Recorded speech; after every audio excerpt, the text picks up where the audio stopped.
pull up, pull up. What's up, YouTube? It's me, Zilch, once again to bring you back into the realm of simulated flying machines. Since Star Citizen Alpha 3.3 has come out, things seem to be looking up for the notoriously ambitious crowdfunded project.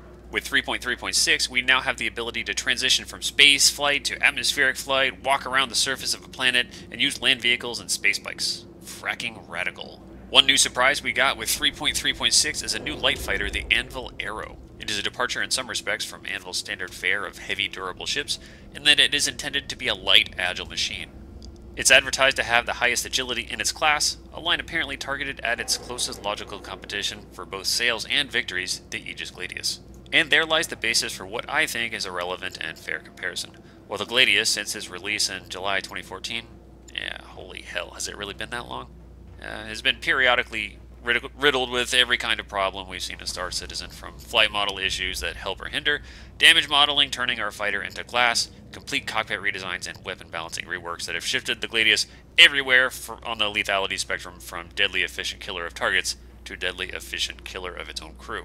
I'm happy to say, though, that the current incarnation, in my opinion, is a dream to fly and really showcases what a light fighter can do. It's pleasant and responsive to controls, naturally flowing into the place you want it to be without the need to countersteer for corrections if you overdo it. It's balanced, too, with a good loadout that can tackle anything from tiny racers and bikes to larger prey in the Constellation class. And because of this, light fighters seem to be the darlings of HOTAS users, such as yours truly, who tend to put a premium on full, high-precision, 6-axis flight control versus the more gun-heavy styles that tend to be favored by mouse and keyboard flyers, who emphasize DPS ratings and firing arcs more than we do. This makes sense, of course, since keyboards can't really give you the granularity of flight control that a full 60 OF analog setup affords, while we HOTAS folks can't make full use of the cool off-bore sight gimbaled rain of constant destruction that mouse aim is conducive to. But hey, it's all viable, and I think it's really something special that CIG is working to make all these different paradigms viable in their own way. But I digress. We're here to compare two light fighters. Naturally, we're going to look at equipment and stats, and in this you'll see that the two ships are more or less comparable in terms of potential weapon loadout and shield capacity. Since these are so similar, I think it's fair to move on to the trait that really makes each ship stand out from one another. Let's talk agility. This concept can be thought of in different ways, but usually virtual pilots are going to think of this trait as being the thing that gets you and your ship where you want it to be, preferably quickly and pointing in the right direction. And there lies the major difference between these ships. After what I hope is a somewhat objective test, you can see how the Gladius's agility is completely different flavor from that of the Arrow, although both are delights to fly and really have the potential to stick it to any target you can throw them at. They use different kinds of agility in different ways to drive the point home. A couple of key differences here are going to be rotational rate and acceleration. Another concept important to agile ships like this is that of angular displacement, or at least that's what I've been calling it. That is, if you're going to be making a turn, usually while evading fire or something like that, the distance between the place your attacker fired at and your actual location, assuming you've made a turn to get away from that shot. Although rotational speed is very important in this, acceleration is also key. For example, if you make a hard break to the right to evade incoming fire, even if your ship is pointing to the right very quickly, if it's still traveling along a flight path similar to it was before you turned, chances of getting hit are still pretty high. But enough talk about this kind of stuff. You really need to see the difference between these two, so let's head into free flight so you can see for yourself. Alright, so here we are in free flight mode in my Gladius Valiant, which again shouldn't have any performance differences from the regular baseline Gladius. Alright, so I'm going to do 3 tests. The first one you're going to see is just me jamming the throttle full forward without any boost or afterburner. Then I'm going to use boost, and then I'm going to use full burner. Ready, set, go. All the way up to a top speed around 275, 280. Of course, my throttle is physically jammed, so I think it goes up to 280. But only at 98% throttle, as you can see. I haven't noticed too much of a concern with it, but yeah, I just have to tweak my axes. Alright, so that was unassisted acceleration. Now if I hold down the boost, you really get a sense of how quick this thing can take off in a straight line.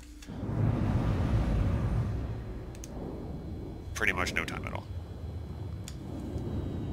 Slam down on the brake, and if I hold down the afterburner, it should be roughly equivalent.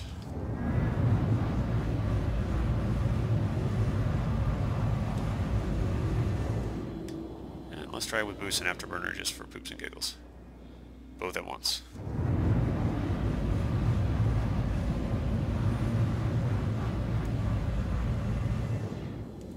Pretty impressive stuff. So with the Gladius, you can go from 0 to top SCM speed in minimal amount of time. Pretty effortless. Transported to the Anvil Arrow as if by magic. Really cool looking ship. You can see already with this external view as I jam the throttle forward in kind of an informal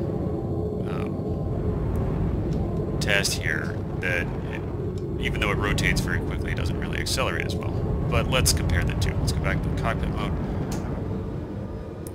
And we got a top speed of about the same as the Gladius, right? So the top speed is about the same at around 270, 280. I can't really get my throttle all the way forward. Alright, so I think it's around 270, 280, somewhere in that ballpark. So top end speed, pretty much the same. Rotational authority. Let's test that out. Well, let's do the straight line acceleration test first. Let's get up against this wall here. Jam the brakes, boost them. You can see it takes a while to slow down. You need to think ahead. I'll get to that. So, jam the throttle forward, unassisted, no boost, just raw acceleration until we hit top speed.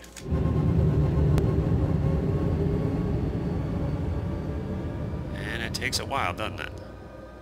That's because it's got the single engine, at least per the developers when I was watching the 2018 anniversary shows with the Ship Expo. Pretty cool stuff, right? Definitely worth watching, but they'll explain the difference between the two. So that was unassisted acceleration. Compared to the Gladius, you can see this thing takes a minute.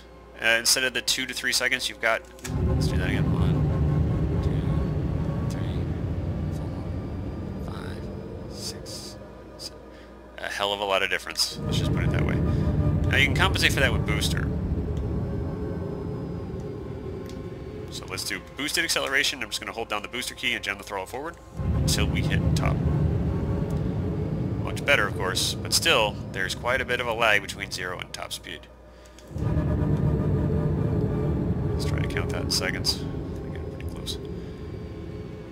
This is boosted acceleration again.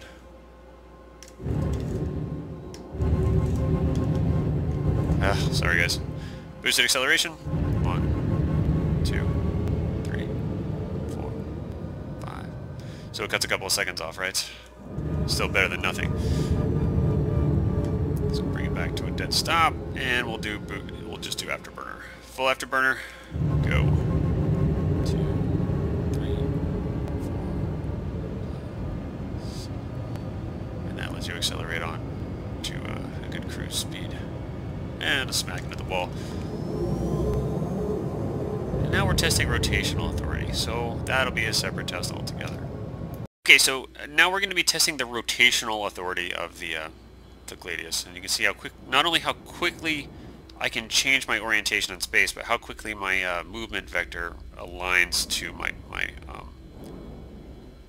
orientation, right? Here, let me decouple real quick so you can see what I'm talking about. In case you're new to Star Citizen, you can see that little squircle off to the left there. That's the direction my ship is actually traveling, and the circle here in the crosshairs is where I'm pointing, obviously. So you can, you know, if you're decoupled, you're pointing in a direction you're not traveling. You recouple, and your thrusters compensate and kind of get you in a forward state. So you can kind of see already where this is going. I'm going to put full yaw deflection to the left, and you can see how quickly excuse me,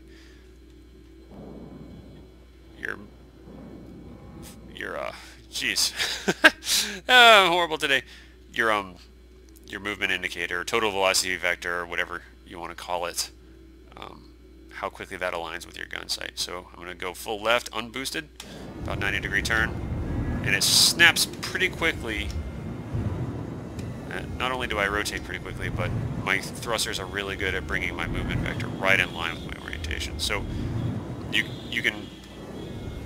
you're almost, unless you're doing anything too crazy, you're almost sticking with full forward flight, even at full stick deflection. Let's show you how the pitch works. Pull it back. So it takes a second, but once it realizes what you're doing, it catches up with you pretty quickly. And that's without boost. Let's do push over -G, like the MiG-28 can't do. Due to a problem with its inverted flight tanks, or fuel tanks. Anyway, so that's and then if you tap the boost, the authority is even greater. So hold boost, and then it even at full deflection, it doesn't even break away from the gun sight. In fact, it kind of preemptively gives you a lead, and then you can black yourself out. Take a little snooze. Once I recover, we'll show that how that works in pitch. Boosted pitch. A lot of authority, right?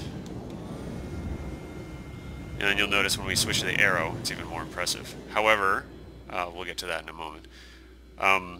What I find I do in the Gladius more often than not is if I'm in a fight and I'm pointing in a way that I'm not going and I want to realign really quickly, I'll tap the boost and hold it. Watch off to the right of my HUD where it says SCM.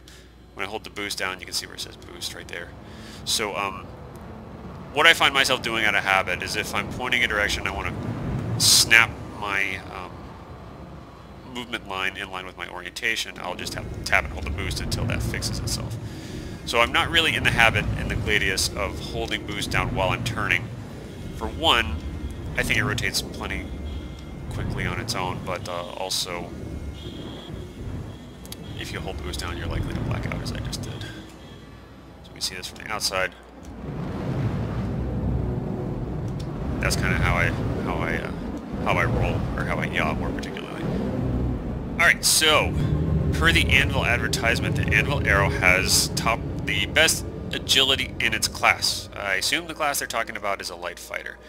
So agility is a lot of things, but I think what they were talking about in that advertisement, excuse me, I'm going to sip a coffee.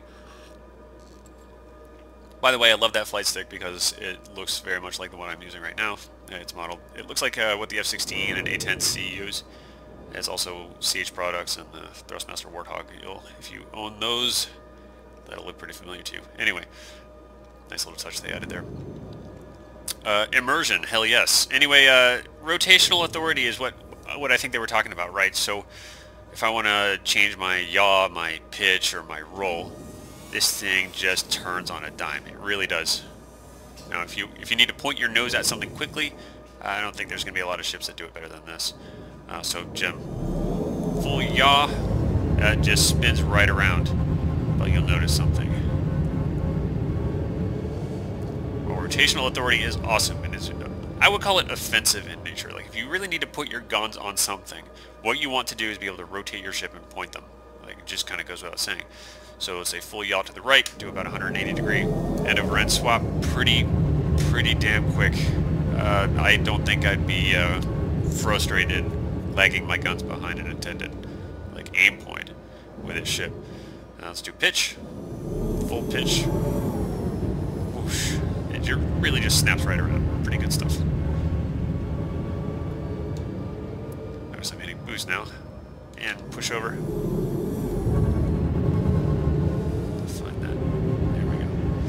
Alright, so in practice, the difference between the two is going to be significant.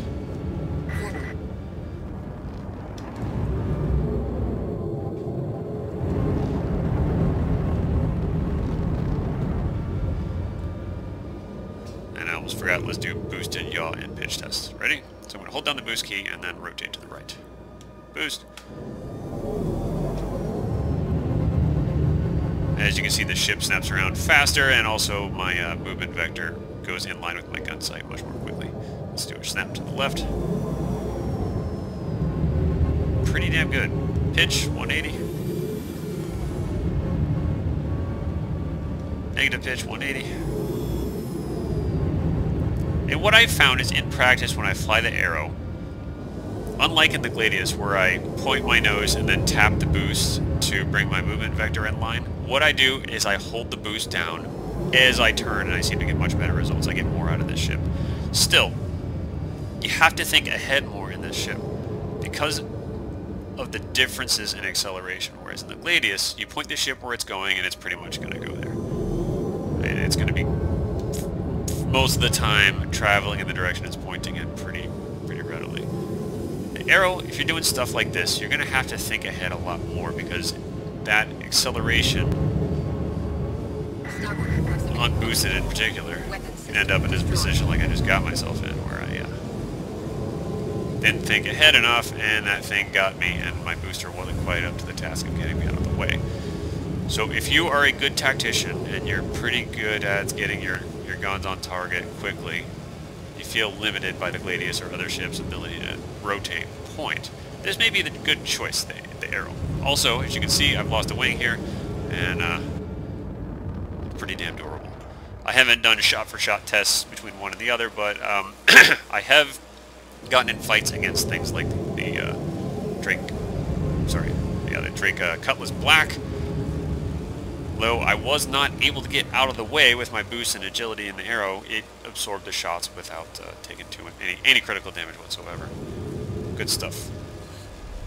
Swarm initiated. And now for the combat tests. In these I'm using the stock loadout again with the HOTAS, and you'll notice that I do quite a bit better with the Gladius than I do with the Anvil Arrow.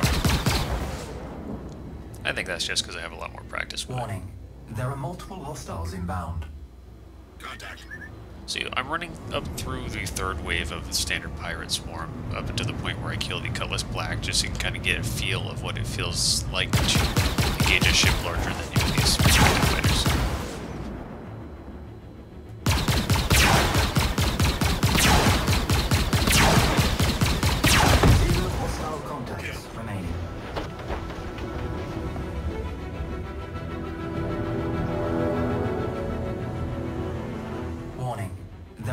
Hostiles inbound.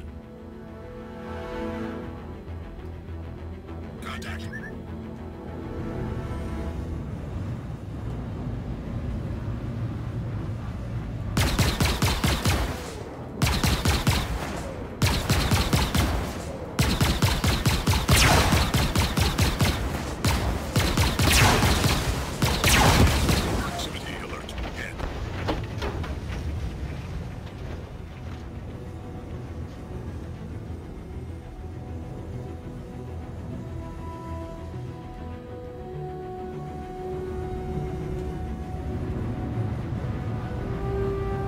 Proximity alert. Head.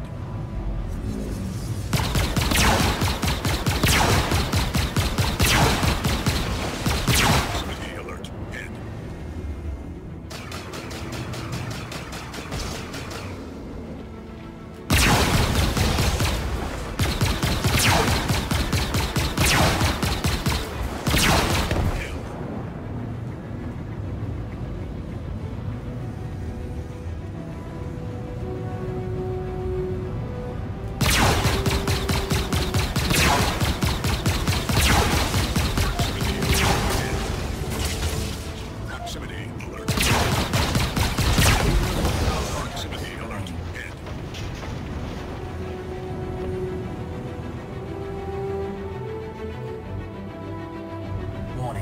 There are multiple hostiles inbound.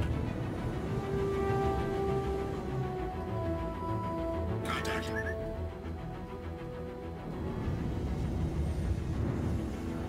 Contact.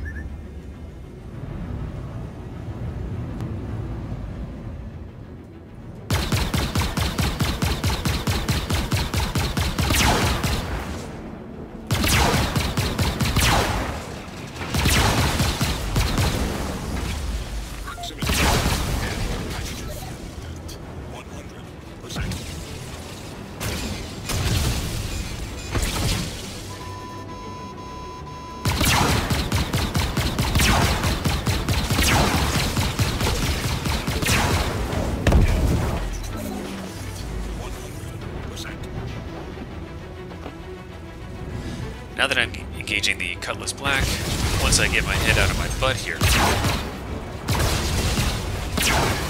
you'll notice how once I choose to evade and get out of the way of his fire, it's actually pretty easy to do in this ship. And right about now, I start dodging, so I realize my shield is knocked down. You'll see that he's got quite a bit of a hard time keeping up with my straight roll, bob and weave kind of stuff. He's still making shots, but not a whole lot. Again, my frontal shields are down. He can kill me with the next hit or two, but he doesn't. This isn't the best example of it, but you can really see how evasive Gladius can be in the hands of somebody who doesn't want to get hit.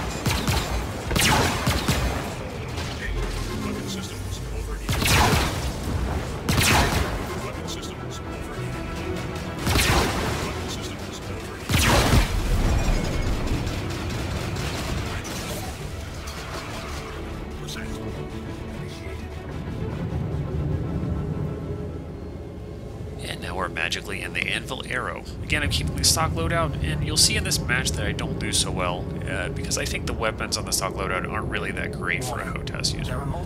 I do try to use the mouse a little bit, but try as I might, I couldn't quite get the Y-axis to work, so I miss a lot of shots, but you can kind of get the idea of where it's going.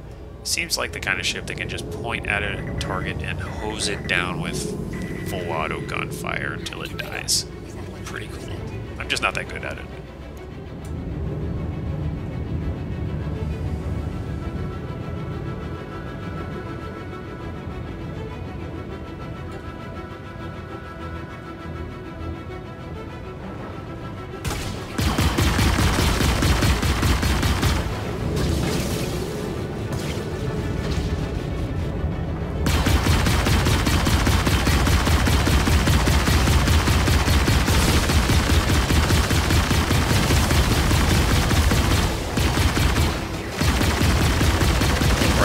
See how somebody who was good at aiming with a mouse could have probably killed that thing.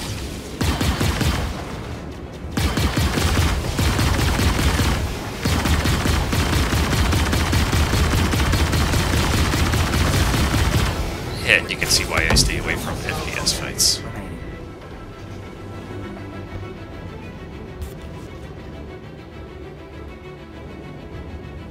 Warning, there are multiple hostiles inbound.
Try out a missile.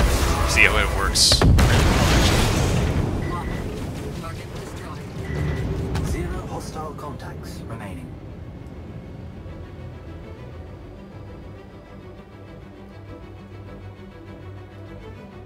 Warning, there are multiple hostiles inbound.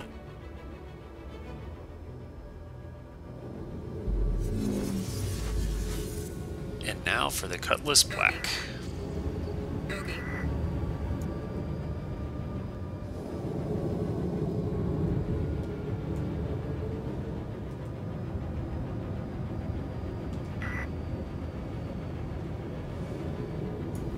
Okay, seriously this time.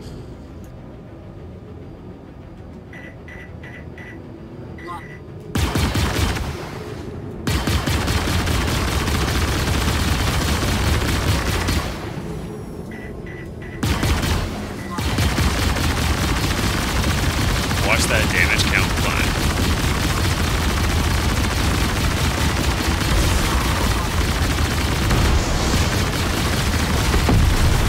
Pretty nice.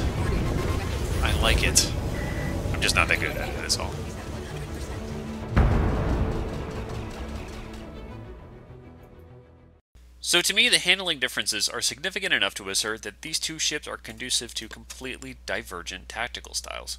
The tried and true Gladius may be a better match for a HOTAS user, with its acceleration giving it the initiative, and allowing the pilot to decide to attack or withdraw, darting in between incoming fire to land a few high damage shots before either egressing or wrapping up around the target to continue the attack. It's great for boom and zoom tactics, but it can also make decent progress in a close-in knife fight. However, this close-in wrapped-up mess is where the Arrow may actually outshine the Gladius. Without the acceleration and boost authority that the Gladius enjoys, every attack, every move, every maneuver, and even every shot you take in the Arrow should be with forethought and good situational awareness, since it lacks the acceleration and boost to correct any mistakes. If you're going to attack, you really need to be ready to commit to it, and the same goes for pretty much any steering input you provide into the Arrow. While it can rotate around very quickly, it can't currently change direction very quickly, and it definitely has a feeling of mass to it because of this. Because, hey, even though it is a light fighter, it is an Anvil ship after all.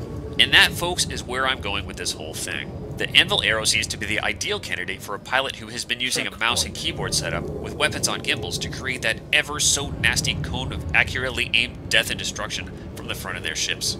I'm looking at you, Hornet drivers. However, if you feel like the Hornet is just a bit too sluggish and want something more nimble and responsive to get those high off-bore sight shots more often, the Arrow may be right up your alley. It seems ideally suited to set up any rapidly spinning death machine, spraying accurate fire wherever the pilot wants it to land. Which leads me to my conclusion regarding the two. Yes, I think the Gladius is better for joystick players, and I think the Arrow is better for mouse and keyboard folks. However, this is not to say that both kinds of pilots can't enjoy both ships equally.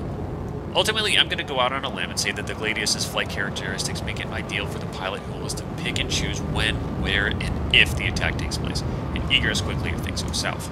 Because of this, you can loosely think of the Gladius's agility as being primarily defensive in nature. Contrast this to the Arrow, which, once committed to an attack, is usually either going to have to kill the target or become space kibble itself, but as such has an excellent chance of making that kill because it can accurately point those guns, especially gimbaled ones, in exactly the right place at the right time to make those deadly shots hit where it hurts. Because of this, I tend to think of the Arrow's agility to be more offensive in nature, loosely anyway. And of course, the standard disclaimer with anything in Star Citizen: this all may be null and void with any new version, but I hope that for now this interpretation of both ships may give you an idea of which one to buy or rent, if you're considering either. Ultimately, I don't think you could go wrong with either one if you're into light fighters, and in practice I think that the differences between the two are going to make a lot less difference than the skill of the pilot flying it, as usual. And with that, I'll sign off for now. Good hunting out there, and thanks for watching.